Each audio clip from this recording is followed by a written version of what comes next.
आज का ये एपिसोड शुरू करने से पहले एक छोटी सी बात। क्या आप भी अपना पॉडकास्ट बनाने की सोच रहे हैं? तो एंकर ट्राई कीजिए। ये पॉडकास्ट बनाने का सबसे आसान तरीका है। नंबर 1, ये फ्री है। नंबर 2, इसमें कई सारे ऐसे टूल्स हैं जो आपको अपने फोन और कंप्यूटर पर रिकॉर्ड और एडिट करने की फैसिलिटी देते हैं। नंबर 3, आप अपने पॉडकास्ट को डिस्ट्रीब्यूट भी कर सकते हैं, जिससे इसे स्पॉटिफाई और दूसरे प्लेटफॉर्म पर सुना जा सके। तो डाउनलोड कीजिए फ्री एंकर ऐप या विजिट कीजिए anchor.fm पर अपना पॉडकास्ट स्टार्ट करने के लिए। ये तो थी एक छोटी सी जानकारी, और अब शुरू करते हैं एपिसोड का सिलसिला। तो आज के एपिसोड में लीजिए सुनिए सूर्यकांत त्रिपाठी निराला के लिखे उपन्यास अलका का भाग 12, मेरी यानी समीर गोस्वामी की आवाज में। ठीक 9 बजने पर तमाशा शुरू होगा। स्नेह शंकर और ज्ञान प्रकाश के बीच ऑर्केस्ट्रा में ज्ञान प्रकाश की पत्नी और अलका बैठ गई। पत्नी पति की तरफ, अलका पिता की तरफ। हॉल ऐसा भरा जैसे रेत पर सटे बगले बैठे हों। नव्वाबी सभ्यता के सूक्ष्मतम तंतुओं सी देह वाले, तहजीब के रूपक, लखनऊ की रईस, राजे ताल्लुकेदार और देशी अफसर, कोई कोई अपनी महिलाओं के साथ सामने वाली सीटें आबाद किए शान से गर्दन उठाए बैठे हुए हैं। कोई कोई सफेद पोश बड़ी बड़ी आंखों वाली अलका को बड़ी तन्मयता से देख रहे हैं। खेल सामाजिक है, नाम है सच्चा प्यार। समय पर ड्रॉप उठा, खेल शुरू हो गया। रोशनी में एक साथ हाथ मिला, गुच्छों में खिली चपल कलियों सी परियां लोगों की अपल आंखों में खिंच गईं। विद्या की अगम चार दीवारी के अंदर न आने पर भी संगीत और शायरी के रसज्ञ रईस भड़क उठे। दर्शकों में साश्चर्य उत्साह भर भर कर नाटक होने लगा। एक राजा शिकार खेलने को चले। नेपथ्य में घोड़ों की टापों का रूपक कर स्टेज भड़भड़ाया गया। आवाज पर आवाज आने लगी। सब लोग होशियार हो जाओ, तूफान उठ रहा है। उफ, ओले पड़ रहे हैं। फिर किसी ने तार स्वर से पुकारा, महाराज, अरे हमारे महाराज कहाँ? फिर समझाया गया, शायद उनका घोड़ा बहक गया है। फिर दूसरे दृश्य में राजा एक झोपड़ी के भीतर ओले के स्वर्गीय प्रहार से घायल चारपाई पर पड़े कराह रहे हैं। एक सुंदर युवती कृषक कुमारी उनकी शुश्रूषा कर रही है। स्टेज के और लोग इस समय पूरे एकाग्र हैं। पर पिता से अलका ने शंका की, इन राजा के साथियों को क्या हुआ होगा पिता? हंसकर स्नेह शंकर बोले, संभव है वे बच गए हों राज्य में खबर देने के लिए। देखो। किसान युवती अपने छोटे भाई के साथ अकेली है। उसके पिता और भाई अपने पड़ोसियों के साथ तीर्थ करने गए हैं। राजा अच्छे होकर उसके प्रेम के पाश में फंस गए। अलका ने फिर पूछा, क्या इनकी शादी अभी हुई नहीं? दुष्यंत की तरह बहुत मुमकिन हुई हो। स्नेह शंकर प्रसन्न व्यंग से बोले। लोग अत्यंत एकाग्र होकर ये प्रेम लीला देख रहे हैं। राजा ने ईश्वर साक्षी कर गांधर्व रीति से किसान युवती का पाणी ग्रहण किया। दर्शक श्रृंगार के मंत्र से मुग्ध हो गए। अलका चुपचाप राजनीति के समालोचक की तरह अपनी पूर्वकृत भविष्य चिंता के निश्चित फल की ओर लक्ष्य किए हुए है। वैसा ही हुआ।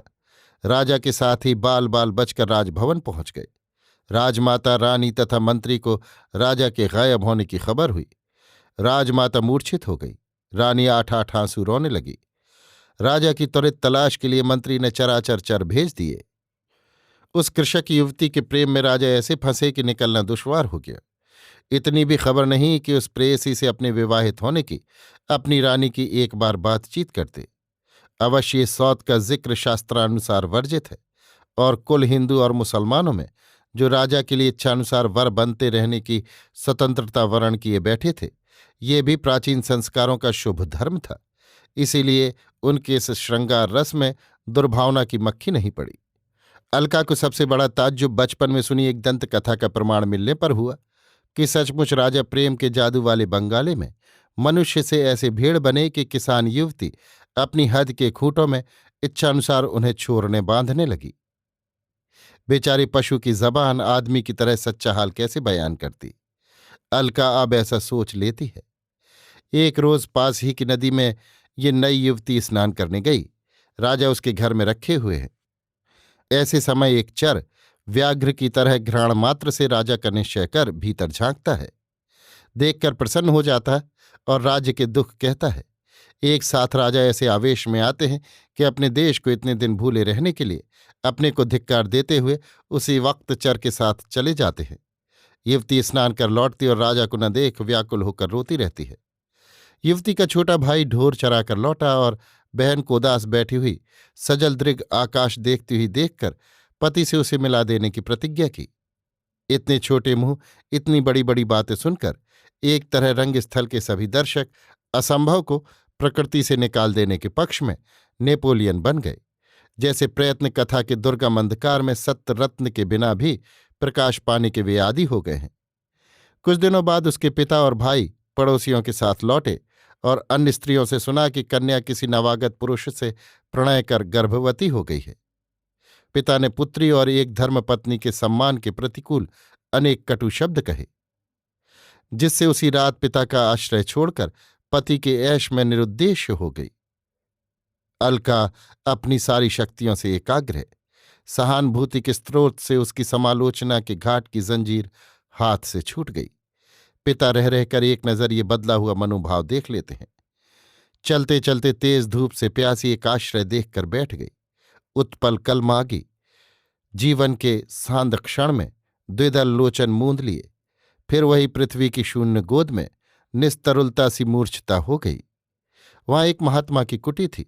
बाहर आ इस सीता को धूलि दूषिता अवलुंठिता देखकर दया आर्द्र हो जल सेक कर होश में लाए और समस्त कारण अवगत हो प्रज्ञा शक्ति से उसके जीवन के भविष्य पटचित्र प्रत्यक्ष करने लगे। पुनः दर्शकों पर भाग्य के अखंडन आलेख का प्रभाव छोड़ते हुए तार स्वर से स्वगत बोले, एक पतिव्रता को गत जन्म में पतिवांछिता करने के अपराध में सीता की तरह इसे चिरपति विरह सहना होगा।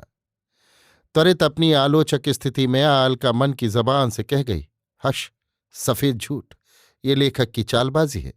ये नीच कुल की है, इसलिए साधारण जनों की दृष्टि में पत्नी रूप से इसे न मिलने देगा। मन के दांत पीस कर रह गई। स्नेह शंकर ने उसकी मुद्रा की ओर फिर देखा। फिर महात्मा जी ने 3 दिन ऐसी तीव्र तपस्या की कि उसके पति महाराजा धीराज को मृगया के लिए सामंत सरदारों के साथ उस तपोवन की तरफ आना ही पड़ा। ऋषिराज ने उस युवती को महाराज से अपनी दुख कथा कहने के लिए कहा।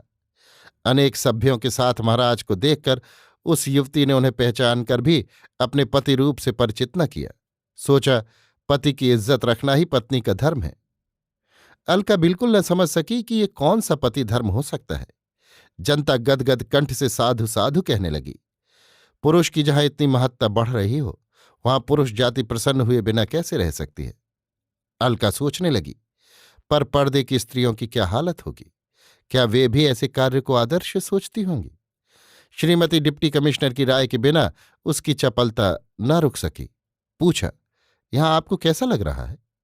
बहुत ऊंचा आदर्श है, बहुत अच्छा दर्शाया है। ये उत्तरपा प्रहत हो विरोध की आंखों से एक बार देखकर अलका चुप हो गई। पत्नी ने तो तत्काल पहचान लिया, पर पति उत्कल महाराज की कमल आंखों पर उस पूर्व जन्म के शाप की छाप जो पड़ी, वो किसी तरह भी भले चंगे मनुष्य होकर न पहचान सके। बार बार बड़े सहृदय भाव से अच्छी तरह देखते हुए पूछा, तुम उस दुराचारी पति का नाम जाहिर कर दो, मैं उसे दंड दूंगा। पत्नी ने कहा, वो एक राजा है। पर राजा होश में न आए। महात्मा जी सच्चे वाल्मीकि थे नहीं, न नाटक के लेखक महोदय ही वाल्मीकि के ऋषित्व से परिचित। दुखी जनों का राजा ही पोषक है। अतः महाराज ये शिकार कर अपने यहां परवरिश के लिए ले चले। रास्ते में इत्तेफाक से उसका वही छोटा भाई बहन के निकल जाने पर उसे पति से मिलाने के लिए घर छोड़कर निकला हुआ आ मिला। वो राजा को पहचान कर उसी ताव से बातें करने लगा जैसी उसके घर की स्थिति थी। उसे राजा साहब ने पहचाना, तब युवती का मुख भी याद आया। युवती को साथ लेकर कुछ लोग आगे थे। उसके भाई ने अपनी बहन को नहीं देखा, न राजा ने दिखाने की जरूरत समझी, बल्कि लेखक महोदय की कृपा से ऐसा किया कि साथ वाले अपर लोगों को भी विदा कर दिया। फिर एकांत में कृषक कुमार से करुणा क्रंदन करने लगे कि उन्हें विस्मरण हो गया था, लेकिन फिर भी उससे उसकी बहन का हाल न कहा कि वो आगे साथ ही चल रही है। फिर पर्दा गिरा और मामला खत्म। फिर कौन पूछता है कि किसान कुमार कहाँ गया? राजधानी में कृषक किशोरी अस्तबल से होड़ करने वाली कबूतर के दरबों सी बनी हुई आवारा गर्द औरतों की एक साधारण खोली में लाकर रखी गई। आधी रात को पूरे छद्म वेश में महाराज वहां तशरीफ ले गए। फिर क्षुरधार प्रणय की बाढ़ में ऐसा बहे कि लोगों पर पूरा प्रभाव पड़ गया और अलका के छक्के छूट गए।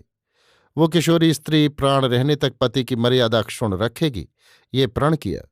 सुनकर महान पतिव्रत के आदर्श ज्ञान से पुलकित जनता ने पलकें मूंद ली और आहें भरने लगे। महाराज भी पूरा प्रेम जता अपना फर्ज अदा कर बड़े दुखित भाव से धीरे धीरे चले गए। सुबह होने पर किशोरी धर्माधिकरण लाई गई और पति का नाम न बतलाने पर कलंकनी करार दी गई। कलंक का एक निशान सूच्यग्र जले लोहे से लगाया गया और उसी अस्तबल में लाकर डाल दी गई। उसके लड़का पैदा हुआ, राजकुमार, पर किस्मत अस्तबल के साइसों के लड़कों से बदतर।